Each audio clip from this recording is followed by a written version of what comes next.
বসে আছো, তোমরা অবশ্যই প্রতিদিন ক্লাসে আসবা, শিক্ষকদের কথা শুনবা, বাড়িতে পড়া। এই ইন্টারমিডিয়েট সেকশন বা তোমাদের সেকশন শিক্ষা জীবনে প্রতিদিন প্রতিষ্ঠা তোমরা আসো, তোমার আব্বা যদি বা তোমার মা যদি, তোমার আব্বা তোমার ভালো ছেলে বাইর হোক, প্রশাসনিক ক্যাডার কর্মকর্তা হোক, বড় বড় অফিসার হোক, তাহলে কি পীরগাছার নাম একটা ছেলে যদি মানুষ হয়, একটা জাতি সেই এলাকায় উন্নতি হবে, হবে কিনা হবে।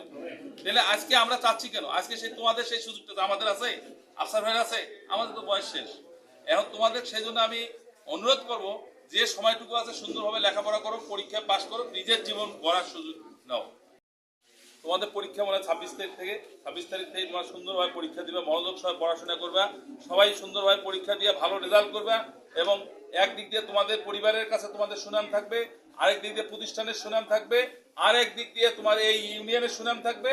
এই জন্য এই আশা করে তোমরা আগামী দিনে ভালো সুন্দর পরীক্ষা দিবে, এই আশা রেখে আমি সকলের সুস্বাস্থ্য এবং উন্নত জীবন কামনা করে আমার বক্তব্য এখানে শেষ করছি। খোদা হাফেজ। গরিব লোকের সন্তান থেকে আমার লজ্জার কিছু না।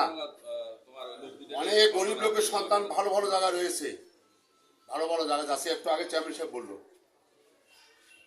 আজকে আমি যেটা মনে করি এই 2 বছর এই প্রতিষ্ঠানে তোমরা ছিল, 2 বছর থাকার পর এই পরীক্ষা হবে।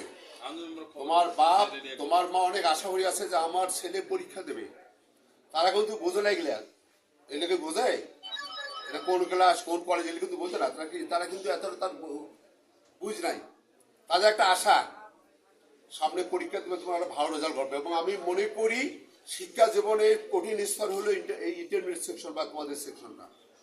শিক্ষা জীবনে কঠিন এটা সময়, আর এখান থেকে ভালো রেজাল্ট করতে পারলে তোমরা ভালো ভালো প্রতিষ্ঠানে যাওয়া পাবা, ভালো রেজাল্ট করতে না পারলে এইখানে শেষ।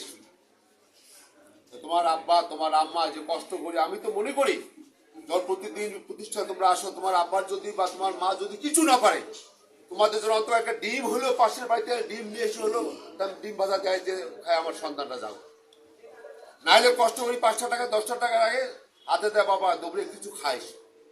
এই যে একটা তাদের আশা, এই আশাটা তোমাদের বাপ মার আশা না, এই আশাটা আমাদের পীরগাছা যারা আমরা আছি, আমরা যারা এলাকার আছি, তাদের একটা আশা যে আমাদের এখানে আমাদের সন্তানরা ভালো রেজাল্ট করবে, ভালো জায়গায় যাবে, আমরা গর্ব করবো।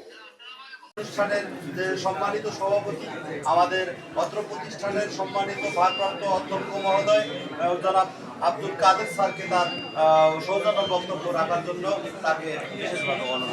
আসসালামু আলাইকুম ওয়া রাহমাতুল্লাহ।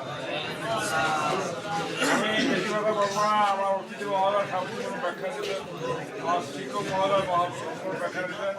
আমি শুধু পরীক্ষা কমিটির সচিব, পরীক্ষা পরিচালনা কমিটির সচিব এবং প্রিন্সিপাল হিসেবে পরীক্ষা সংক্রান্ত ব্যাপারে কিছু বলার না।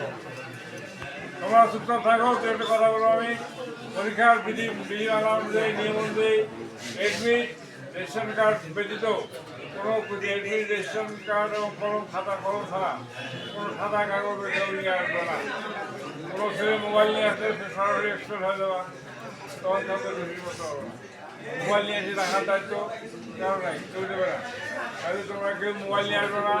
পরীক্ষা সুস্থভাবে মাধ্যমে আমাদের সারা ডিউটি করবে, তাদেরকে ফোন দেওয়া হবে।